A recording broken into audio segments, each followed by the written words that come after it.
Get ready to dive deep into the world of cybersecurity with today's topic, the Incident Response Playbook.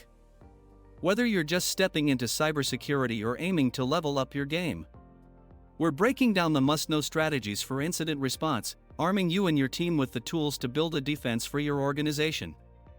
Buckle up as we unlock the secrets to mastering the blue team approach. Welcome aboard Mastering Incident Response.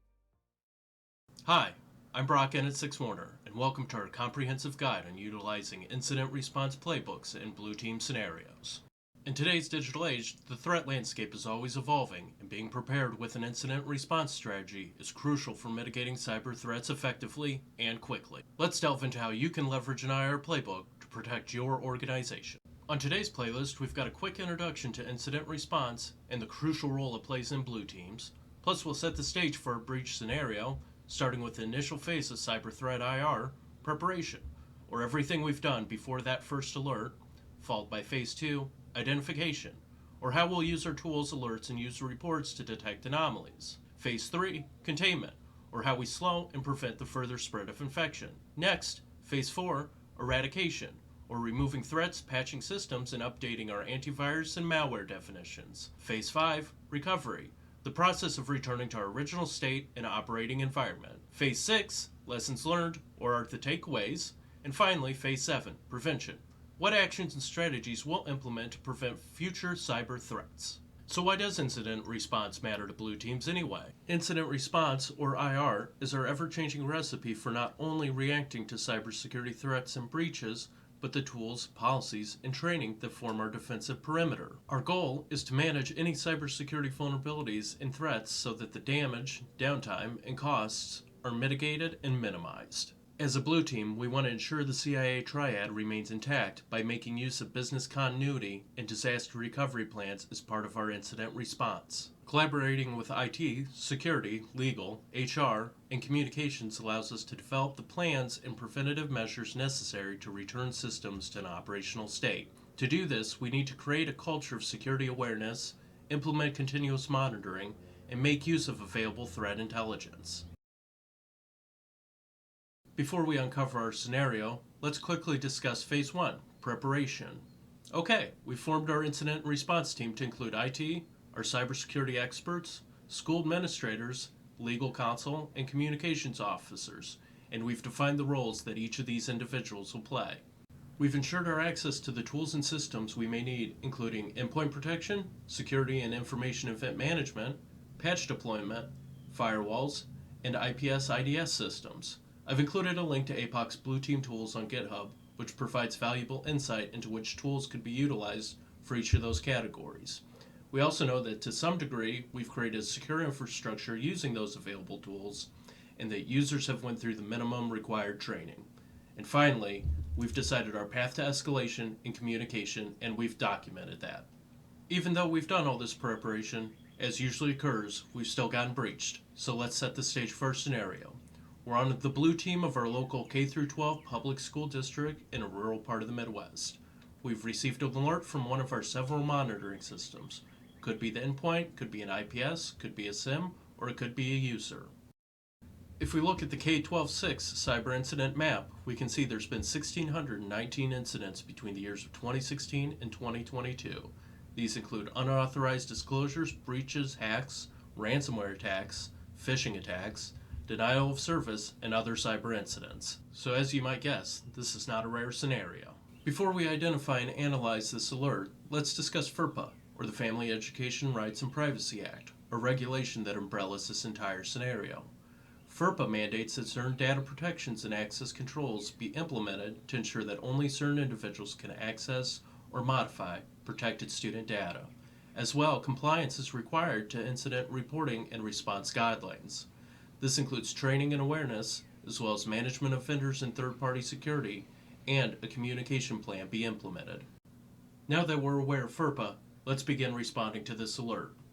First, we need to identify whether the incident we received is a true positive or false positive, or more simply, whether or not there's an actual authentic breach or infection. To do this, we're going to use our available tools, which include antivirus alerts, monitoring, and user reports. We'll also confirm that our email and network monitors are configured to detect any unusual activities, such as the rapid spread of malicious emails, attachments, or file changes that might be related to the incident. Consider FERPA and that any unauthorized access to student info that may have occurred. Next, determine the scope of the attack, or more specifically, what systems, data, or networks may have been impacted. This could include grades, switches and routers, desktops, servers, personally identifiable information, or email. Lastly, document your findings, evidence, and any actions you've taken up to this point. Be sure to include a specific checklist of any FERPA violations or risks to student privacy. Okay, so we've identified that the infection is real and true, unfortunately. But what do we do next? Our immediate action should be to disconnect the infected systems, segregate those impacted network segments, and isolate the infection to reduce any potential spread. We know that based on our analysis, the infection originated from a malicious email attachment, which the user clicked. However, this means we can use our spam filters and email service to prevent the further spread of the virus. There's an opportunity to use our firewall to block the source of the email, if that's identifiable, and depending on what service we've made use of for our IPS IDS, there may be configurability there as well. Long term, we'll want to reset any and all passwords and credentials, particularly those with administrative access or of individuals who've been impacted. Stricter rules surrounding email attachments and what's allowed to load may be needed, and we may even want to consider MFA or further user training.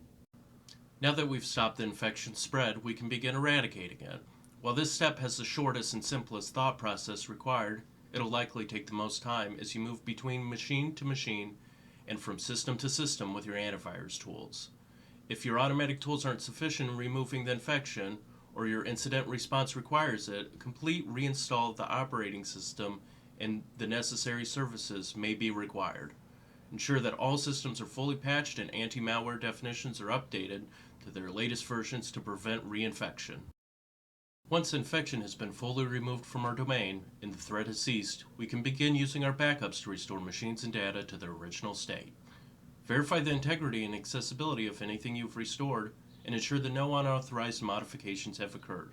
Remember that per FERPA, we must confirm that student information has not been changed or accessed by any malicious threat actors. Gradually restore clean systems to the network while bringing email and other critical services online with your newly increased monitoring. Once we've fully restored our environment, we can convene a meeting with our incident response team to discuss what was done, how it was handled, and what areas exist for improvement. This is our opportunity to discuss the indicators of compromise, TTPs, why the attack succeeded, and what steps we can take to prevent a similar threat in the future. It'll be necessary to update policies and procedures based on these lessons learned and to revise your incident response plan appropriately. Determine what responses, technical defenses, training, and awareness programs for staff and students might be appropriate. Work with your legal team to communicate transparently yet sensitively with all stakeholders, including staff, students, and parents, and possibly the wider community, about what occurred and what steps are being taken to prevent cybersecurity and privacy incidents in the future. Be aware of and comply with local and national laws regarding these incidents, especially those involving FERPA and the protection of minors. Congratulations, you've made it to the final phase. Using the documentation and lessons learned from the previous phase, implement regular security audits and penetration tests to identify weaknesses in your security defenses. This is an opportunity to work with your red team. Perform tabletop exercises and role-play similar scenarios to evaluate the effectiveness of your IR. Consider forming a relationship with your local law enforcement and cybercrime units to share information and strategies, as well as to help trace the source of the attack. Continue developing further playbooks for more scenarios, and continue creating business continuity and disaster recovery plans. Integrate advanced threat detection with a focus on user and entity behavior analytics to identify anomalies, as well as consider cybersecurity insurance to assist with recovery and legal fees. And now we know why incident response matters. It's the script we follow when encountering an emergency. I've included a link to the playbook used to create this course, however you'll want to modify it for your use case. While this scenario of a K-12 elementary school defending against a cyber attack might feel extreme, be aware that this type of scenario plays out often and at even higher levels. Before you go, quick shout out to our sponsor, Apples. Easy to use, customizable, and exceptional. Get started today with apples. Thanks. I've been your host, Brock, in at 6 Warner.